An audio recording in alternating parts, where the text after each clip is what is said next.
Bonjour et bienvenue à cette vidéo de la compilation de tout ce que j'ai mangé au courant d'un voyage à Disney World.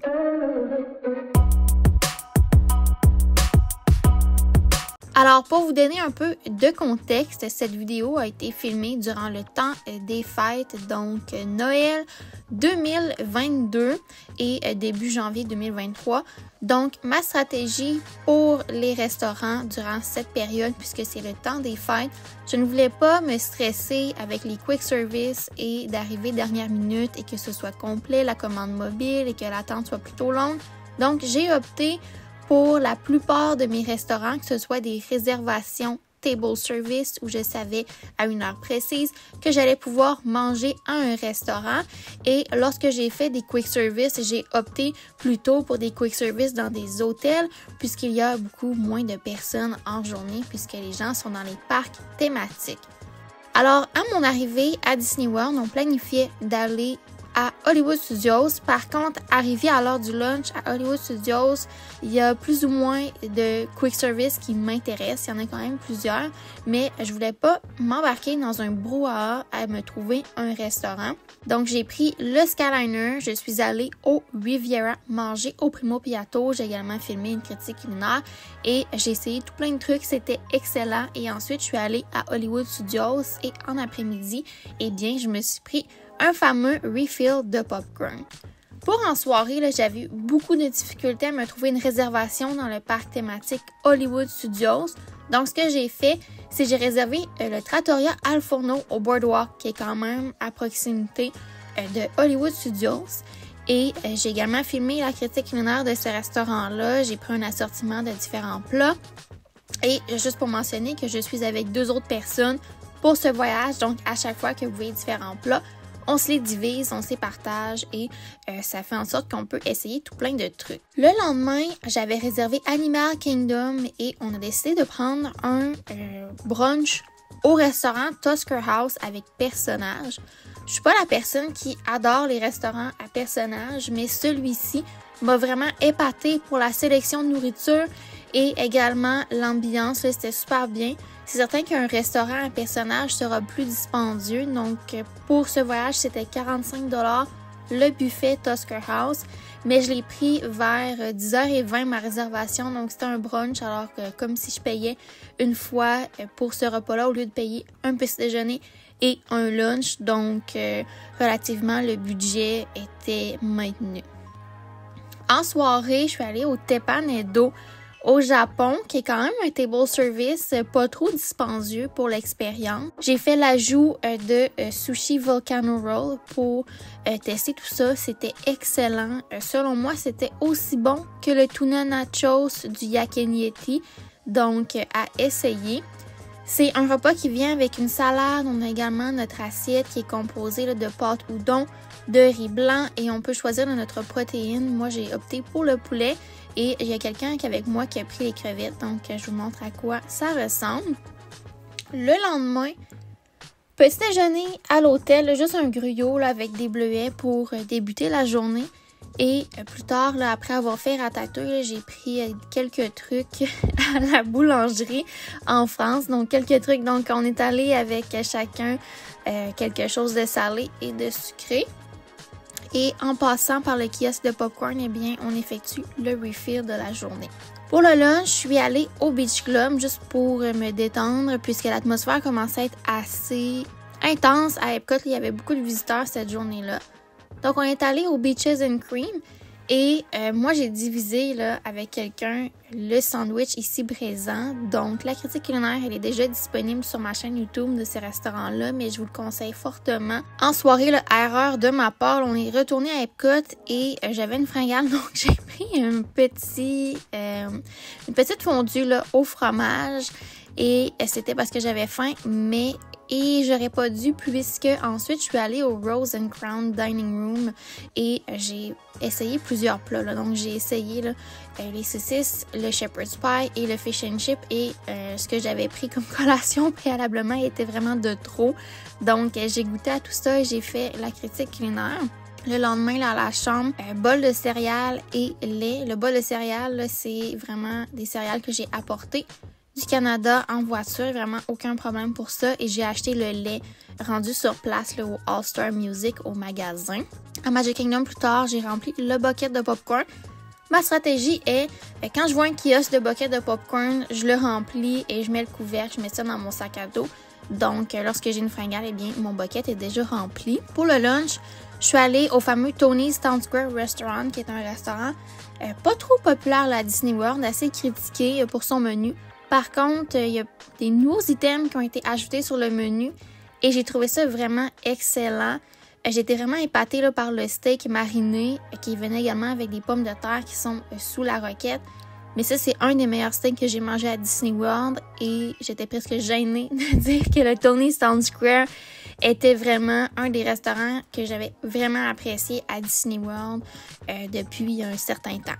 En soirée, on se reprend un petit refill de popcorn et réservation de dernière minute pour le Space 220. Et là, c'était un très grand accomplissement pour ma part. Ça faisait, là, je pense, un bon 8 mois, 9 mois que j'essayais de le réserver. Et comme vous savez, je vais quand même régulièrement à Disney World. J'étais jamais capable de le réserver. Mais là, j'ai enfin eu ma réservation pour le Space 220. On est allé dans la section lounge qui est beaucoup moins dispendieuse. On peut vraiment commander des assiettes ou bien prendre le prix fixe. Mais en commandant des assiettes séparément, c'est venu beaucoup moins cher qu'aller avec la salle à manger. Le lendemain matin, de retour avec mon fameux gruau cafetière, je l'appelle ainsi, puisque je fais couler une tasse d'eau chaude avec la cafetière et ensuite je mets 2 sachets de gruau instantané Quaker. On changeait d'hôtel cette journée-là pour le Animal Kingdom Lodge, donc plus tard on s'est pris des sandwichs déjeuner, on en a pris 2 pour 3, donc on s'est divisé tout ça. Et pour le lunch, j'avais fait un vote en story Instagram que j'ai trouvé plutôt rigolo. Et vous m'avez envoyé au Quick Service Lotus Blossom Café. J'ai essayé un assortiment de plats et vraiment, le poulet était le meilleur des 3 items. Par contre, c'est pas vraiment un Quick Service que je veux retourner, mais je suis quand même contente de l'avoir fait pour le barrer de ma liste de restaurants à essayer. En soirée, là, ça c'était un des restaurants là, que j'évitais quand même là, à cause de mes allergies, là, surtout pour les arachides. Finalement, un très bel accompagnement avec le chef et mon serveur là, au Jiko pour les allergies. On a débuté là, avec le pain girafe qui était sublime et j'ai pris le filet mignon. Et je suis très surprise parce que je suis allée dans un restaurant signature et mon plat de filet mignon est revenu moins dispendieux que le prix fixe au restaurant Be Your Guest. Et en soirée, je suis allée pour les heures Deluxe à Epcot et en passant par le Canada, je me suis pris le popcorn au sirop d'érable qui compte dans les refills avec le bucket. Le lendemain matin, réveil plutôt tardif. Je suis allée au Quick Service de l'hôtel, aller nous chercher là, un assortiment de plats. Donc, vous voyez ici là, un Bounty Platter pour adultes, un repas pour enfants, puis également le sandwich déjeuner. Et en après-midi, Animal Kingdom, je suis allée au Trilo Bites où j'ai essayé le fameux snack que j'ai toujours voulu essayer, les Buffalo Chicken Chips.